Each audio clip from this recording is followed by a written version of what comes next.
Hey, have you ever felt like a fraud? Like you shouldn't be a leader? Yeah. That's the question. Start the podcast episode. Like seriously, have you ever felt like I should not be in this role? I'm not qualified. What am I doing here? This is a little much. I didn't sign on for this. Yeah. I feel like people are looking at me like I know more than I really do. I think you described parenthood. Well, yeah. Yeah. Marriage, maybe. To a degree. No, but seriously, imposter syndrome is what we're talking about today. And that's a real thing, right? And it's defined as, those who have it may doubt their skills, talents, or accomplishments. They may have a persistent, internalized fear of being exposed as frauds. Right? That's what imposter syndrome is. I know I've been there. I know you've been there. Yep. We're asking, have you been there? What did you do with it? How did you get through that? Did you get through it? Yeah. Did it break your spirits? Are you in it now? Are you in it now? Yeah. And as we talk about this today, we do want to give a couple of disclosures. Right out of the gate, we want to make sure you know and that you understand having or struggling with imposter syndrome does not mean you're a fraud, and it doesn't mean you're a failure or that you failed. Right. So please know that having or struggling with these thoughts and this imposter syndrome, I don't belong here, I'm a fraud, I'm a failure, it doesn't mean you're a fraud and it doesn't mean you're a failure. It means you're human. It means you're human and you have emotions just like the rest of us do. So please, especially as a leader, a lot is riding on your shoulders and you're experiencing some of these things. If that's you, right, please know you can get through it. It's about navigating those feelings, and not avoiding them, not preventing them, but how to move through. And too, even if you do fail at something, it's like, hey, you tried this, it did not work, your boss reamed you out, whatever. You failed at something, that doesn't make you a failure. No. I was taught, you only fail if you fail to try. So the minute you stop putting one foot in front of the other, and the minute you stop moving forward, that's failure. But that's on you, right? Because no matter what happens, I can still roll out of bed and I can still carry on. So you only fail if you fail to try. But even if you do fail at something, it doesn't mean you're a failure. It could mean you're a really good student, though, because if you learn how to fail forward, failure is a stepping stone to future success. I can't think of any greater analogy than baseball and your batting average, right? Every time you get up to strike out, I can't remember how many times, but it's astronomical. But you get a hit or you strike out. Professional baseball players strike out so many more times than they succeed to get on base. And that's insane, right? Because they get paid millions of dollars to play a sport. So I would just say failure is a stepping stone to success if you can be a good student and learn from it. And one last disclosure, and then Bill will comment on these things too. If you make a mistake, it doesn't mean you're a mistake. Yeah. So just another way of saying if you fail, you're not a failure. And all these comments are dealing with the emotions we feel when we go through them. The mistake, the failure, the shame, the oh my gosh, what did I do? People are going to see this. What are they going to think? And being a leader is being able to navigate through those emotions and step up and ask honestly, what can I learn from this so I can be better next time? So maybe the next program, project, event won't struggle as much. What were the hurdles I didn't see, right? And just being able as a leader to continue just putting one foot in front of the other and continuing on. You may know, and I'm forgetting. I probably shouldn't even say this because we're recording right now. But what was it Einstein or Thomas Edison or Ford or somebody is coined as, and I'm going to paraphrase. Maybe you'll know where I'm going. But I found a bunch of ways it doesn't work. Do you remember that? Edison, light bulb. Edison and the light bulb. I thought so. Okay, yeah. So I found a bajillion ways it doesn't work. Yeah. But this one way? This one way does. Yeah, that's right. That is a very popular Edison. That's failing forward. That's failing. So exactly. Very much. Glad you knew what I was talking about because I would look like an idiot. Well, that still may be the case. Okay. All right. So we're moving now into kind of the what do I do? Yeah. If I'm going through imposter syndrome, if these thoughts come up, if I have someone in my organization who's experiencing this, how do I help them through it? Yeah. Right? So Bill's going to take it away, give us some really good thoughts. Yeah, and these are things you want to do if you're not in it, dealing with the imposter syndrome. Then now's the time, right? If you are dealing with imposter syndrome, now's the time. And if you just overcame, and guess what? Now's the time. And maybe this is coming off of our episode that we did last week on catastrophe. Right. Hey, you're preparing for the possibility of you or someone you know experiencing imposter syndrome. Have a plan. Yeah, have a plan. We're gonna talk about that. So first of all, to help you move or deal with imposter syndrome, mentorship. Who is your mentor? Who is a leader that is over you, giving you sound, wise counsel, advice, wisdom, direction in regards to leadership? Now, I know some of you out there, pardon me, I just got to say ahead. this. I know some of you out there are under leaders who are not going to be good at this. In fact, you would probably tell me that my leaders are terrible. They don't care about my personal growth. They don't know how to do this. If that's you, I'm so sorry you're experiencing that. Find somebody else to speak into your life in this regard. Yeah. And it doesn't have to be someone you report to directly. It can be someone from another company, a friend, associate, someone you trust. Therapist, pastor, whoever. Excuse me.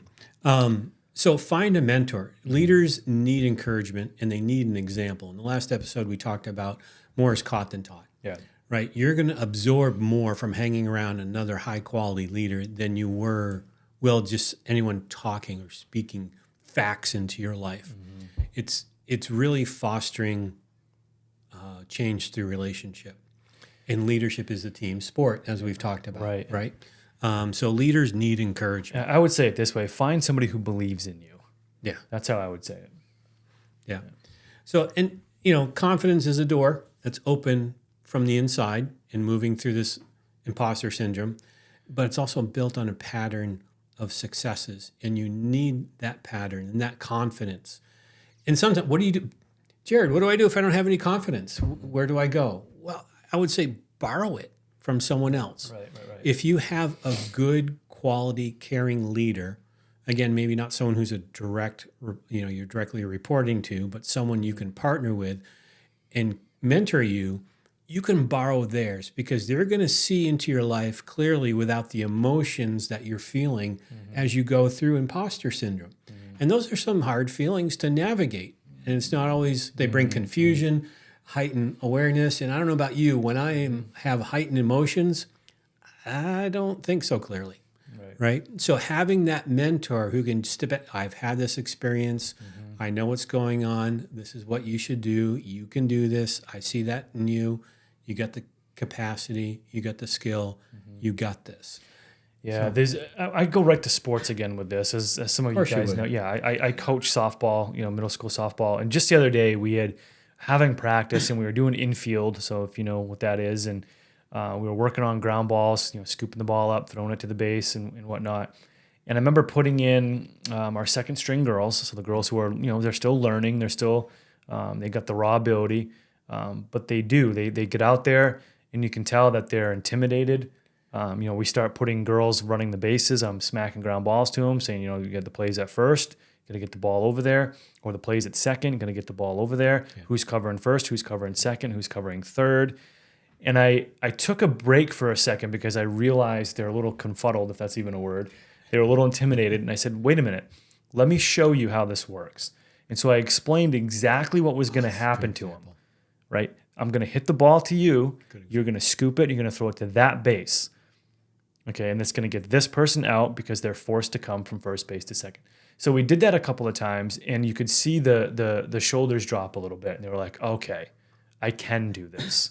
And what I was doing is trying to build on a pattern of successes, not failures, which is what we're talking about right here. And what you did there is you broke it down into smaller steps. Achievable goals. So that pattern of success may start small, and they start to have the realization of, oh, I can do this. So if you're mentoring someone who's working through imposter syndrome or leading someone who's working, break it down to smaller, digestible steps that they can settle their emotions through and go, and do that. Oh, I can do this. Yeah, and do it for yourself. Do it for yourself. Sometimes as leaders, we think so great, so big and so grand. We're doing that right now with our ministry. Yeah. Bill and I are just talking before we started recording today about some things happening in our church, in our body, and we're super excited about it, right? But we have to understand we can have a 30,000 foot view, but not the single 30,000 foot goal. Right. We got to break it That's a good way into to say yeah. that. We got to break it into some steps. Yeah, you can have the view, but not the goal. The goal has to be broken up into the smaller, achievable steps. Right. Yeah, that's a great way to put that. Yeah. So yeah, the other thing is confidence is like a plant. It needs the correct environment to grow. And some of you may not have leaders or an environment where you feel safe, comfortable, having someone you actually, do you care about me? Can you help me? What can you do for me? If you're not in that environment, it's difficult. And confidence is a plant. It needs that healthy, safe environment in order to grow. Yeah. So For sure. Yeah, the other thing too, we're gonna move right along here. Partnership. We've talked a little bit about this before, but we want to reiterate it because it's so important when someone is facing this whole idea of being an imposter or whatever, and they're feeling like a fraud and a failure. Partnership is so huge. We're not talking about just somebody who can speak into your life from kind of above type of a thing, but we're also talking about we as leaders on the same playing field. We need each other. yeah. And it's not just for achieving goals. It's not just for moving the ball down the court. It's not just for moving the numbers at the end of the day, but it's for relational building and encouragement, right? So who better to come alongside you and encourage you than other leaders doing the same thing that you're doing? And if you're feeling like a failure and a fraud, why are they not feeling like a failure and a fraud? And ask them that. And connect with them. Hey, have you ever felt the way I'm feeling right now? And they're probably gonna be like, dude, I felt like that yesterday, right? And you're gonna realize you're not the only person who feels the way that you do. Yeah. And so you can do things a little bit better together when it comes to tackling emotions. Yeah, something you and I've talked about before is you always want to have someone maybe 10 years ahead of you in leadership experience. But at the same time, there's someone coming behind you who's going to need to learn the lessons that you're learning or have learned recently or before. So you want to return pay it forward and find someone else to mentor behind you who's coming along and learning. Yeah. So it's that kind of relationship. Yeah, leadership is not an island. No, team sport. It's a team sport. It takes people at your own level, people above you, people below you, and we use those terminologies pretty loosely, but it's super important to partner with people. And, this takes us right into the whole idea of ownership. It does. Ownership. And let me put it to you. What's your identity? What are your strengths? What do you know that you're really good at? If people were to give you a compliment and you were to go back and think of all those compliments, is there a reoccurring theme? Hey, you're really good at this. Oh, you did that really well. I was so impressed when you did that. Write those down, right? Keep track of those and get a flavor for what your strengths, talents, and abilities are. There's tests out there online you could do. There's strengths-based leadership. There are Myers-Briggs. You can learn about your personality, what you may lean into as your strengths. The DISC personality profile, whatever that. Learn about yourself. Not the end-all, be-all, but super helpful. Very, very helpful, right? Working Genius is a new one. Patrick Lencioni, new book came out. Talks about where's your sweet spot in work and where you're really going to shine. So learn about your identity and your strengths. And again, the more you come to know, understand, and take ownership of who you are, the more confident you're going to become. Oh, man, it's so good. Yeah. And it's not going, okay, that's not my skill, but I know whose skill that is. And you end up helping them build their confidence by leaning into them. I would almost say that we haven't really talked about the causes of this imposter syndrome, and that's not really the point of this episode. But I wonder if that would be one of the bigger ones. We're trying to serve outside of our capacity or outside of our skill sets, and then we feel like a fraud. And it's not necessarily that we're a fraud or that we're failures. It's just that we're not serving out of our own strengths. And in those types of areas, I think that would be my answer if somebody asked me, Jared, why do you feel sometimes like an imposter? Well, I'm trying to do things that really I can do them, but there's other people who can do them better because they're not really in my wheelhouse as far as how I'm wired and what my strengths are. There's also a capacity, right? I feel one of my strengths is public speaking, but I'm no John Maxwell. Oh, sure. Right? He has a greater capacity of public speaking than I do. He's had more experience to practice it. He's done it more often, more frequently. He knows how to read the crowd and make changes on the fly a bit better than I do. So not only do you have this sense of skills and gifts, there's capacity that comes along with it. Sure. But something going back to what we were going to talk earlier about a growth plan, right?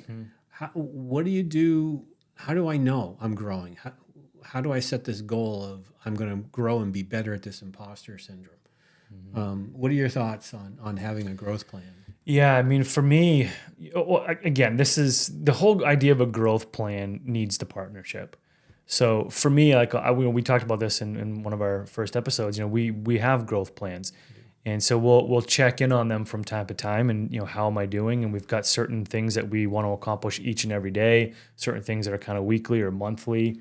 We set goals for like, hey, by the end of the year, we want this to be, part of in our wheelhouse or whatever it may be.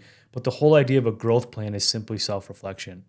You're able to look at it and say, hey, this is where I was and this is where I've come. Or this is where I was and this is how I've slid and I got to get back to here. And that's why I say we sandwich this with partnership, because it's really easy to put pen to paper or fingers to keys and have a little growth plan on paper, 2 or 3 things, and then just not follow through with it. So if you're going to talk about moving through imposter syndrome with a growth plan, yes, you have your growth plan, but then you have somebody who believes in you and you have other leaders who can check in with you to see how you're really doing. And part of that growth plan is, how do I measure it, right? In the consideration, you want to consider what you're moving through and growing through, but you also want to have honest evaluation about where was I 6 months ago, 8 months, 12 months ago compared to where am I now? Yeah. Is there not, I haven't arrived. None of us, we don't arrive. We just continue to grow. Have I changed? Have I gotten better? Am I handling with this? Has the emotion dialed down 10% from the last time I felt imposter syndrome, right? So those are the kind of things you want to be able to measure it.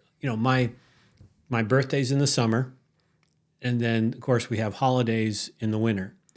And when I was younger, I would use those 2 events as reminders to sit down and journal. Okay, what happened in the last 6 months, and am I better at what I'm doing now than I did before? Yeah. Right. So find something like that, maybe even journal, and write down your thoughts at the time. Practice on growing these areas. Work with your mentor to develop a very specific plan of where you need to grow, build your confidence in, and then come back to it in 6 months, 8 months, and review it together with your mentor. Yeah. Right? No, it's interesting too, because I know for me, I'll be a little transparent in the moment here for the sake of the content here. I've been with a couple different churches now. Again, most of I serve in church as a minister, pastor, and I've been the youngest person on both boards. So of both churches I've been with that are full-time positions, and one for a substantial amount of time, and then now this one here, number of years now behind me with this one. And you for me, I came into it and was young when I first started, years ago. And even looking back to how I've grown out of imposter syndrome, it still rears its ugly head, and it's still like, well, what are you doing? Do you really have the right perspective? Like you're kind of the young guy in here. You don't have all these years of experience. You don't speak like this, and you don't do what he does quite like that, and you're not polished like this other person. And for me, it was super, super important to have people like my dad and like Bill who would come alongside and say, man, you are so gifted in these areas. You're more gifted than I am in these areas. Like, I don't write like you, or I don't, do this like you do. And so just being able to surround yourself, for me, with people like that, it took away a lot of that imposter syndrome. And it's like, yeah, you're right. I am 40 years old, for crying out loud, and I do have a lot of experience, and I can do these things really well. And so you begin to build that self-confidence. But that's kind of was my personal story. And in some cases, it still is. Yeah. Because, I want to see change, and I want to see different things happen within the ministries and the organizations that I'm a part of. And I get passionate and fired up. But it does. It makes you feel like, man, am I really the right person for this? And you start questioning and doubting, and imposter syndrome is a big deal. I remember the first time, and I was young when I experienced imposter syndrome. I was in my mid-teens. I was in a youth group, and our youth leader, he was my youth leader through junior high, and then he started teaching senior high, or leading the youth in the senior high as well. He was doing double duty. He was leading both junior and senior. that met on different nights. And one night he came to me in the senior high youth group and said, Bill, I would like you to come back to junior high and teach a lesson. I'm like, what? Me? He goes, yeah, those kids look up to you, whether you realize it or not. I'm like, no, you don't want me. I'm not going to be any good at this. He says, no, I want you, and I want you to do this. And if I were to go back and if that was recorded, I would probably, that was stank. It's terrible. I was lousy. But some of those kids came up to me and said, thank you. That was really insightful. I really appreciate, even as young as we were, that meant a lot. And that just opened the door of confidence for me. In every major career change and event that I've gone through, I went to college. I went to college twice. I have 2 degrees. My first degree, we had all student run fire department, and I was invited to participate. And like me, I've never been a firefighter before. I wouldn't. Well, we'll train you. That's all right. And it's like, nah, you don't want. Yes, we do. Nah, you don't want. Yes, we do. So I joined, and they broke it down to steps. They taught me sections, and I learned about, our fire engine, an old 1955 Ford front end pumper, and how to operate it, how to drive it. I didn't know how to drive a stick shift. This thing was a stick shift. So I had Dad teach me how to drive a stick shift. So I learned, and I came back, and I was the engineer. I went from firefighter to engineer. I'm like, I'm no good as an engineer. And then I'm like, no, you're doing good. Keep going. And then I became eventually the captain of the fire department. And I'm like, oh, yeah, okay, I did have, that's where I started to see I had some lessons behind me. What can I do to turn that around and pour that into the younger firefighters that were coming on? That's probably the biggest step for me is when I started to pass on knowledge to others. I'm like, wow, I remember the first time being in a married couple's room, doing a marriage study type thing. And I remember the first time I felt like I had something to say. I've been married 5-6 years, and I was like, oh, 5 years of marriage behind me, that's enough now. And yeah, I did go through that. Oh yeah, here's what happened when I went through that. When we went through this, and you feel like, so it has a way of, I feel like I belong in this room. Yeah, imposter syndrome is a lot about perspective, our own perception, but it's also a lot about of building our frame of reference. It really is. Right? And realizing, okay, what is my frame of reference? And we talked about this before we started this podcast. Who are we to talk about leadership? I'm just a guy who's been doing his job for a number of years, and same with you. And it's like, and we go, wait a minute, if I count the years, 35 years I've had of one form or another of a leadership role, captain, fire department, youth pastor, manager, whatever it is. And I'm looking back like I did as a firefighter and go, I've got some lessons I've learned I'd like to share. And I'm still learning, and I want to share the new ones as well. Yeah. And it could be as simple as, imposter syndrome rearing its ugly head when you're just new at something. I remember, the first time I stepped on the field to coach, and in came Coach B. And I mean, the atmosphere on the field changed when this dude walked onto the field. And he's got so much experience doing this, and it was like, all the kids, immediately, were drawn to him, and his authority on the field was just like, he gets the kids laughing, but then he's got them being real serious. He's got them running drills. And you're just like, man, this is impressive. Like, what am I doing here? I don't have the ability to just do what he just did in less than 2 seconds, And so but the longer I do it, the more I'm learning, the more I'm absorbing, the more I'm applying. So again, if you're new to a role, perhaps it's coming from that. And again, this is an episode to diagnose, but these are just thoughts coming to my mind as we're talking. Yeah. More is caught than taught, right? Exactly right. Yeah. So what do we do with it all? What's the application here? I mean, again, Bill and I are big on having a plan. We are. And we talked about, a plan and a takeaway, and we don't want to just talk and then give you nothing to do. So here's perhaps a plan of action to move through imposter syndrome, whether you're experiencing it yourself or whether you got to move a couple of team members who are experiencing it. Or prepare for it when it does come. Right? Or preparing for it for when it does hit. Number 1 through number 4. I'm going to say them one after the other, and then maybe we'll comment on them for a second, and we'll wrap up. Number 1, I'm not a mistake. Number 2, I have found a mentor. Number 3, I know how to partner with other leaders. And number 4, I take ownership because I am confident. Of yourself, Know who you are, learn who you are, So take them one at a time. I'm not a mistake. That's just an epic reminder. Again, if you're experiencing this whole imposter syndrome, or you need to tell someone who is, you're not a fraud. You're not a mistake. You didn't just because you failed doesn't make you a failure. Look at it this way. Can you go through life without making any mistakes whatsoever for the remainder of your life? No, you can't. I can't. Jared can't. No one can. We're human. It's the journey, right? So the question is, okay, how do we respond when we face those mistakes that we make?